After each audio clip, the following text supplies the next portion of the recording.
दोस्तों इस वीडियो में हम देखेंगे कि वीडियो 2018 में जो वैकेंसी निकली थी उसकी सिलेबस क्या होगी। ठीक है, पूरा सिलेबस देखेंगे टॉपिक वाइज। दोस्तों हमें पता है कि इसमें हिंदी आएगा, समान बुद्धि परीक्षण यानी रीजनिंग आएगा और समान जानकारी, इन तीनों से 50-50 क्वेश्चन आएंगे।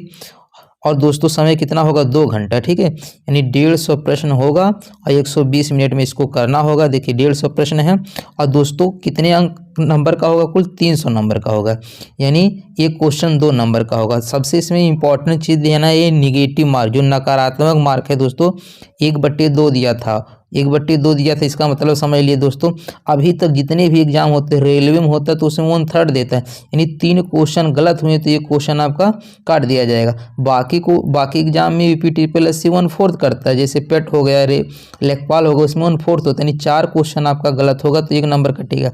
लेकिन वीडियो में निगेटिव मार्क बहुत तगड़ा होता है, यानी 2 ही क्वेश्चन पे, ठीक है, 2 ही क्वेश्चन पे 1 क्वेश्चन आपका काट दिया। अगर 2 क्वेश्चन गलत हुआ तो 1 नंबर आपका और कम हो जाएगा। इसलिए इसमें एग्जाम थोड़ा सा टिपिकल हो जाता है। आप जिसको पूरा कॉन्फिडेंस है वही ऑप्शन आप टिक कर पाएंगे।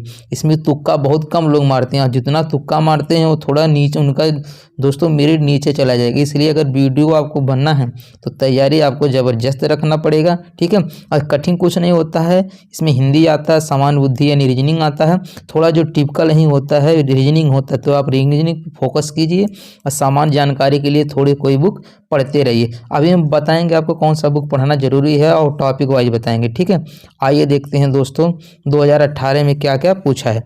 देखिए 2000 आपको हुआ था, ठीक है, 22 तारीख को हुआ था और 23 तारीख को, 2 दिन हुआ था, 2-2 शिफ्ट, यानी 4 पेपर 2018 में हुआ था।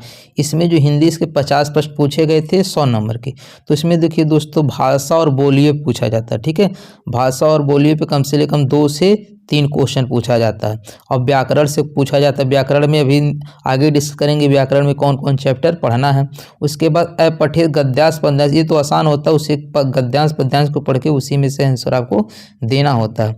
उसके दोस्तों साहित्य से क्वेश्चन पूछता है। उसके बाद पत्र लेखन से हर शिफ्ट में 2 से 3 क्वेश्चन पूछा था। आइए इसके बारे में देखते हैं डिटेल में कि कौन कौन टॉपिक से पूछा था।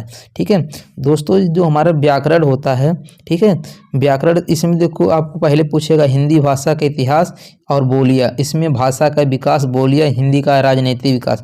दोस्तों एक बुक आता है हिंदी का आदित्य पब्लिकेशन का, ठीक है, या अगर ये ले रहे हैं ठीक है, नहीं तो आप अरहिंद का बुक ले लीजिए। ठीक है, या तो आप अरहिंद का बुक ले लीजिए, ये भी बढ़िया होता है, कोई दिक्कत नहीं, अरहिंद का आप बुक ले लीजिए, ये भी बढ़िया होता है।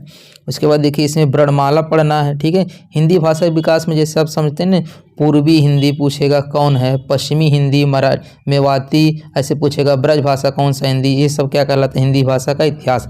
वर्णमाला में जैसे पूछेगा कै वर्ग किस में आता है, ख वर्ग, च वर्ग, ट वर्ग।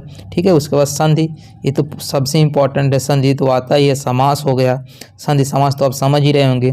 शब्द भेद पूछता है, जैसे तद्भव, तत्सम, देशज, विदेशज, वर्तनी शुद्ध वाला, और एक वाक्य देता है, ठीक है, कि मिश्र वाक्य है कि संयुक्त वाक्य है, ठीक है, एक ही सरल वाक्य है। इसी तरह पूछता है दोस्तों आपका ये संज्ञा हो गया, सर्वनाम हो गया, विशेषण हो गया, क्रिया हो गया, क्रिया विशेषण, लिंग, वचन, कारक, वाच्य और काल। दोस्तों इस सब का हम अलग अलग टॉपिक वाइज वीडियो आपको देंगे।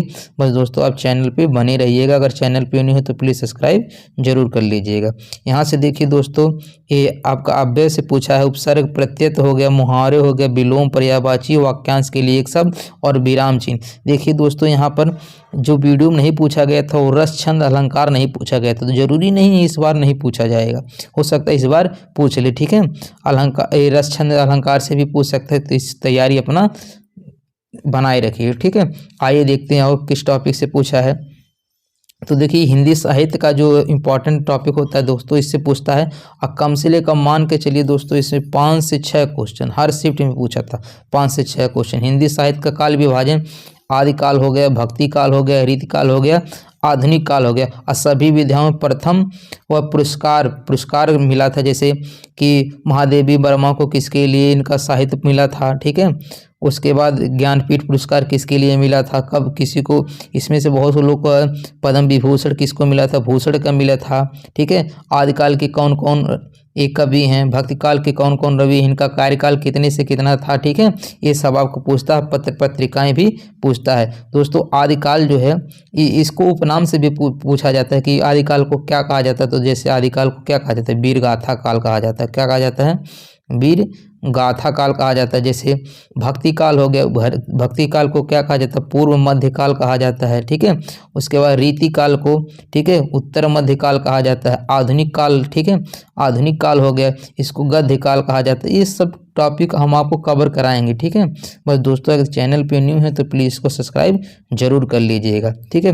जैसे पत्र के प्रकार में दोस्तों सरकारी पत्र, शासन देश पत्र, शासकीय पत्र, गैर सरकारी पत्र, अनुस्मारक पत्र, कार्यालय आदेश, संकल्प, अधिसूचना, प्रेस विज्ञापन, ये सब आपको स्क्रीनशॉट ले लीजिए, इसको देखते रहिएगा, ठीक है। बाकी इसके बारे में डिटेल समझाएंगे। अब देखिए समान बुद्धि परीक्षण से दोस्तों ये वर्बल, ठीक है, वर्बल से कितना आया था, ये 26 से आए थे, ठीक है। 26 क्वेश्चन वर्बल से आए थे। विश्लेषणात्मक से 13 क्वेश्चन बने थे, नर वर्बल से 7 बने थे और ग्राफ से 4 क्वेश्चन बने थे, ठीक है।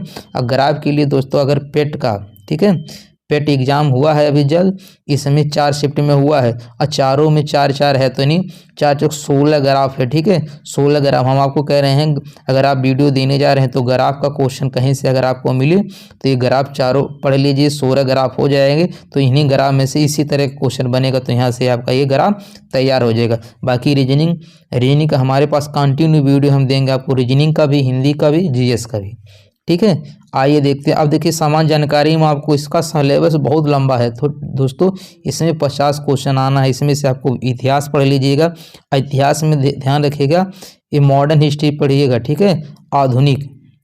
आधुनिक इतिहास से सबसे ज़्यादा क्वेश्चन पूछा जाएगा, ठीक है। उसके बाद भूगोल पढ़ लीजिए, भूगोल में नदी हो गया, दर्रे हो गए, ठीक है। उत्तर प्रदेश स्पेशल से भूगोल भी पढ़ लीजिएगा।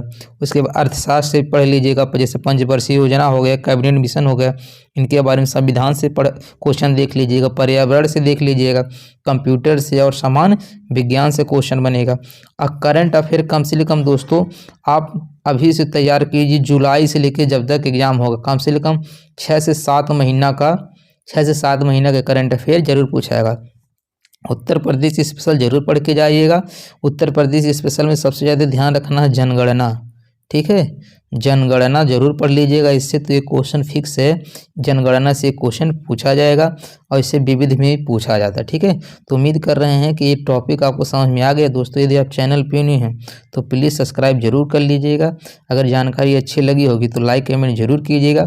दोस्तों इस चैनल पे दोस्तों आपको हम एक करंट अफेयर, ठीक है, वीकली करवा देंगे, ठीक है, जीएस जीके करवा देंगे, रीजनिंग करवा देंगे, हिंदी करवा देंगे, सारे टॉपिक वीडियो से संबंधित करवा देंगे। और दोस्तों अगर कोई वन दरोगा का वैकेंसी आई है, ठीक है, उसमें भी तो सेम पूछता है सिलेबस से, बस उसमें वन दरोगा में रीजनिंग शायद नहीं पूछेगा, बाकी हिंदी जीएस तो सब में आएगा। दोस्तों यदि आप वीडियो के साथ साथ वन दरोगा फार्म भरे हैं या आने वाला कोई इसका वैकेंसी आएगा, जैसे पेट अभी एग्जाम हुआ है तो इसके थ्रू तो वैकेंसी आएगा, तो ये भी इसमें भी काम आएगा। दोस्तों यदि चैनल पे न्यू है तो प्लीज़ सब्सक्राइब जरूर कर लीजिए। तब तक के लिए धन्यवाद।